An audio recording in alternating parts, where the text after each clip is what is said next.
Okay, so we're going to go ahead and jump to the next one. This is the class today, Monday, the 15th of November. Start by sharing the screen. We'll work through another tree diagram. So here's the next tree diagram. Tree diagram says well, let me actually read it. A cancer clinic gives free cancer tests. It is known that 2% of the people who come into the clinic have cancer. These are all hypothetical. It is known that the test comes up positive in 98% of the people with cancer and comes up positive in 3% of the people without cancer.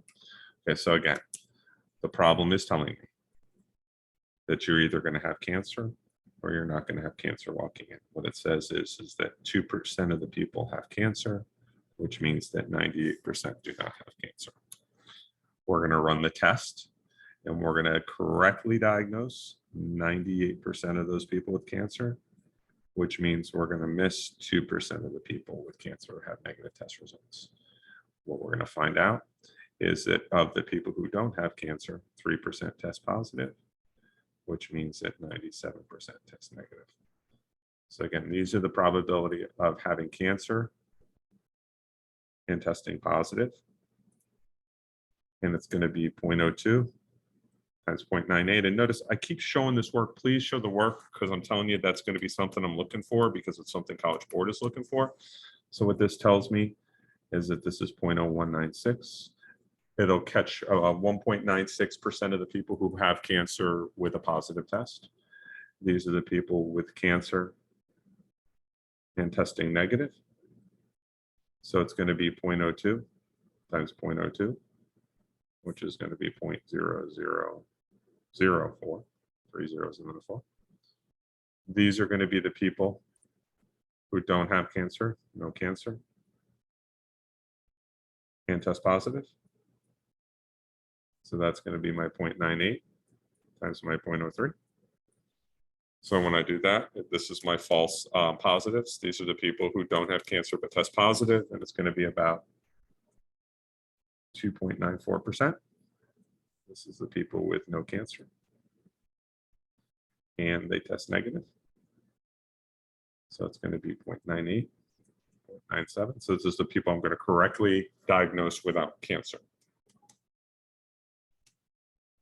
So about 95% of the people, 0.9506, I'm going to correctly diagnose 95% of the people who don't have cancer as not having cancer. So now let's look at the question. What is the probability that someone tests positive given that they have cancer? So given that you have cancer, what is the probability you test positive? Okay, so in this case, given that you have cancer, the probability that you test positive from the question says 98%. That is that 98%. What is the probability that someone tests positive given that they don't have cancer? What's the probability that they test positive given that they don't have cancer? And that's going to be 3%, reading right from the table. Now, what is the probability that someone tests negative given that they have cancer? Probability that they test negative given that they have cancer is going to be 0.02. What is the probability that someone tests negative given that they don't? Again, all of this is reading off of the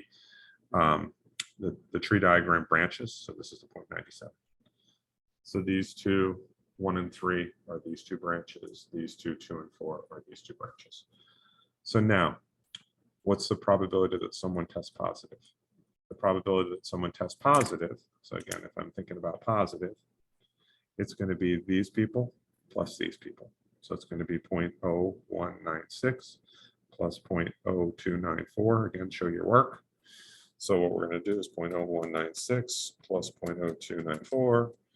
It's going to be about 4.9% of the people test positive. What's the probability that someone tests negative? Well, the negative people are going to be these people here and these people here.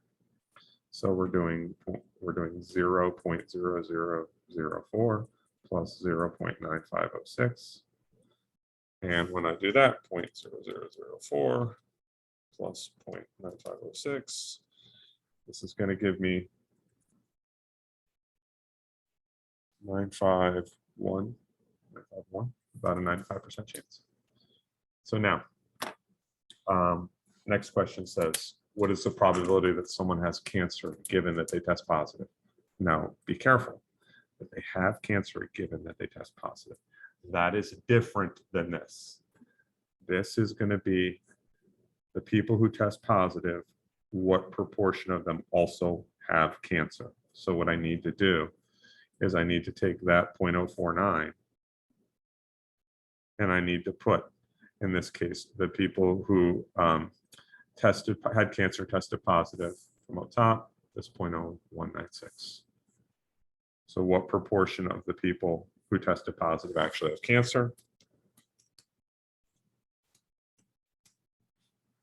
This is 40%. So it's saying that this test is 40% accurate. What is the probability that someone doesn't have cancer given that they test positive? In this case, what's the probability that they don't have cancer given that they test positive? So it's going to be the probability of positive, probability of cancer, and positive. So in this case, what we're going to do is we're going to say this is the 0.0294 out of the 0.049. So 0.0294 divided by 0.049, this is 60%. So 60% of the people who test positive don't actually have cancer. And what is the probability that someone has cancer given that they test negative? So again, what's the probability that they have cancer given that they test negative? Well, all of my negatives are 95.1%. And of the people who tested negative, it's this 0.0004. So it's going to be a really, really small percentage, 0.0004 divided by 0.951. So what this is actually saying is the following: 0.000426, 206 or 206. It's an incredibly small percentage. So that's like, this one is basically saying we're not going to be telling people that they don't have cancer when they actually do. It's a very rare occurrence. So again, it's not that it's impossible, but it's highly improbable. So hopefully that helps with that one.